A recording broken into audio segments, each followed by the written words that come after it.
नमस्कार दोस्तों, आप सबका स्वागत है आपके अपने YouTube चैनल में जिसका नाम है मंदिर रियल फैक्ट्स। मेरा नाम है पीयूष और मैं आपको भगवान से जुड़े चमत्कार के बारे में बताता हूँ। बहुत साल पहले की बात है। एक बार एक पंडित जी थे। पंडित जी मुल्तान में रहते थे, पंजाब में। तब हिंदुस्तान और पाकिस्तान एक ही होता था। मुगलों का साम्राज्य था। एक बार पंडित जी रहने के लिए उत्तर प्रदेश आए। एक किराए से मकान लिया।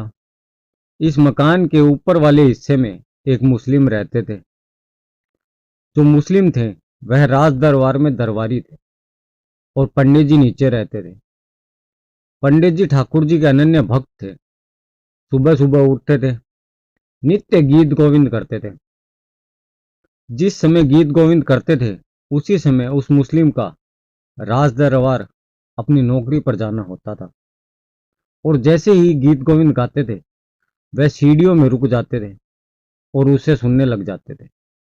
पंडित जी कुछ दिनों से यह सब देख रहे थे कि जब भी मेरी पूजा का समय होता है, इनको अपनी नौकरी पर जाना होता है और ये सुनने में लग जाते हैं, रुक जाते हैं। एक दिन पंडित जी से रहा नहीं गया। पंडित जी ने उससे पूछा, सरकार एक बात बताइए, जो पद मैं गाता हूं क्या आपके समझ में आता है? आप बड़े ध्यान से सुनते हैं। तो उस मुगल दरबारी ने कहा, मुझे समझ तो कुछ नहीं आता है पर आनंद बहुत आता है। मुझे नहीं पता आप क्या बोलते हो, लेकिन मेरा मन करता है कि मैं आपको सुनता रहूं। मैं स्थिर हो जाता हूं। मेरा यहाँ रुकने का मन करता है। मेरा इससे सुनने का मन करता है। क्या आप मुझे बताएंगे कि आप क्या गाते हैं? तो पंडित जी ने कहा कि मैं गीत गोविंद गाता हूँ। मैं भगवान श्री कृष्ण की आराधना करता हूँ। तो मुगल ने कहा कि आप बहुत अच्छा गाते हैं, बड़ा आनंद आता है। तो पंडित जी ने कहा कि आप कभी सुनना चाहें तो आप इसे पूरा सुनिएगा। मुगल दरबारी ने कहा, ठीक है, मैं जरूर सुनना चाहूंगा। तो पंडित जी ने मुगल दरबारी को गीत गोविंद सुनाया। रोज गीत गोविंद सुनते थे तो उनको गीत गोविंद याद हो गया। मुगल दरबारी गीत गोविंद गाने लगे। जब गीत गोविंद गाने लगे तो पंडित जी ने सुना कि मुगल दरबारी गीत गोविंद गाने लगा है। तो पंडित जी ने कहा कि सरकार एक विनती थी आपसे। तो मुगल दरबारी ने कहा, हाँ बोलिए। तो पंडित जी ने कहा कि आप भी बहुत अच्छा गीत गोविंद गाते हैं, लेकिन इसे ऐसे मत गाया करिए। क्योंकि मान्यता है कि जब भी गीत गोविंद गाया जाता है तो स्वयं भगवान श्री कृष्ण वहां उसे सुनने आते हैं। तो आप जब भी गीत गोविंद गाएं, आराम से बैठ कर गाएं और भगवान श्री कृष्ण का वहां आसन जरूर बिछाएं। और जब भी आप गीत गोविंद गाएंगे तो भगवान श्री कृष्ण उस आसन पर आकर बैठेंगे और आपसे गीत गोविंद सुनेंगे। तो इस मुगल दरबारी ने कहा कि मेरे पास तो इतना समय नहीं होता है, मैं तो किसी का अधीन हूँ। आपको तो पता ही है, मैं राज दरबार में नौकरी करता हूँ। मुझे तो कभी भी बुला लिया जाता है, कभी भी छुट्टी हो जाती है, कोई समय निर्धारित नहीं है। तो पंडित जी ने कहा, कोई बात नहीं, आप जब भी अपने सरकारी काम से निर्मित हो जाए तो उसके बाद आराम से बैठें, आसन बिछाएं और फिर गीत गोविंद गाएं। ठाकुर जी सुनने आएंगे। तो मुगल दरबारी ने कहा, कई बार तो ऐसा होता है कि रात में मुझे अपने घोड़े पर बितानी पड़ती है। कभी भी हुक्म हो जाता है, वहां मुझे जाना पड़ता है, कहीं दूर काम से।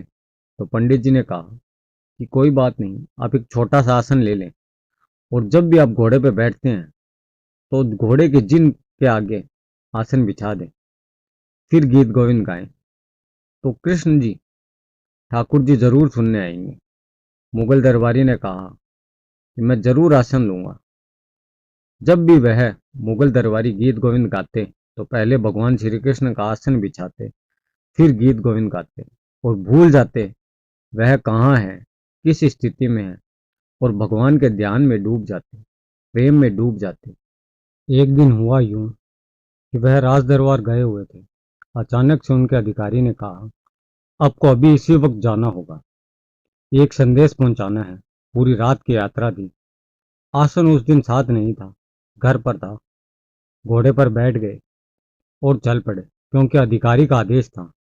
याद करने लगे श्री कृष्ण के उन पलों को और गीत गोविंद गाने लगे। रात्रि का समय था, चलते जा रहे थे। आसन का तो ध्यान ही नहीं था, मन मन में गुनगुना रहे थे। गीत गोविंद गुनगुनाते गुनगुनाते जोर जोर से गाने लगे और अचानक से उनको पीछे से घुंघरू की आवाज आई। थोड़े से घबराए, फिर लगा कि मन का बहम है और आगे बढ़ चले। पीछे मुड़कर देखा नहीं और गीत गोविंद गाते रहे और घुंघरू की आवाज तेज होती चली गई। फिर आवाज तेज हो गई तो पीछे मुड़कर देखा और पीछे मुड़कर देखा तो घोड़े को थाम दिया। मोर मुकुटधारी, पीताम्बरी पहने हुए, सूर्य के समान तेज। ऐसे लग रहा था जैसे सैकड़ों सूर्य एक साथ चमक रहे हो। मोटे मोटे आंखों वाले, घुंघराले वालों वाले। भगवान श्री कृष्ण का ऐसा रूप कभी नहीं देखा था, ऐसा सौंदर्य कभी नहीं देखा था। अनंत ब्रह्मांड में सबसे सुंदर हमारे ठाकुर जी। यह मुगल दरबारी घोड़े से नीचे उतर तो ठाकुर जी कहते हैं, अरे आपने घोड़ा क्यों रोक दिया? आपने गीत गोविंद गाना क्यों बंद कर दिया? मुझे आनंद आ रहा था। यह कैसे संभव हो सकता है? मैं स्वप्न देख रहा हूँ या आपको साक्षात देख रहा हूँ? यह कैसे हो सकता है? तो ठाकुर जी कहते हैं, आपका गाया हुआ गीत गोविंद मुझे अच्छा लग रहा था। आप रुक क्यों गए? मुगल दरबारी कहते हैं, क्या आप सच में आए हैं? आप साक्षात यहाँ हैं। पंडित जी तो बताते हैं आप अनंत ब्रह्मांड के रचयिता हैं। पंडित जी तो बताते हैं कि पूरी दुनिया के मालिक हैं आप। सब कुछ आपने ही बनाया है और मुझ छोटे से दरबारी के घोड़े के पीछे भागते हुए चल रहे हो। ठाकुर जी मुस्कुराए, मैं भाग कहाँ रहा हूँ? तुम गीत गोविंद गा रहे हो, मैं तो झूमता हुआ, नृत्य करता हुआ खुशी से तुम्हारे पीछे आ रहा हूँ। मुझे आनंद आ रहा था। तुम भूल गए मेरा आसन बिछाना, पर मैं कैसे भूल सकता हूँ? जब भी तुम गीत गोविंद गाते हो मैं तुम्हारे पास होता हूँ, मैं तुम्हारे साथ बैठा होता हूँ। तुम इतने प्रेम से गाते हो, इतने भाव से गाते हो, इतने मन से मुझे पुकारते हो, मुझे बहुत आनंद आता है।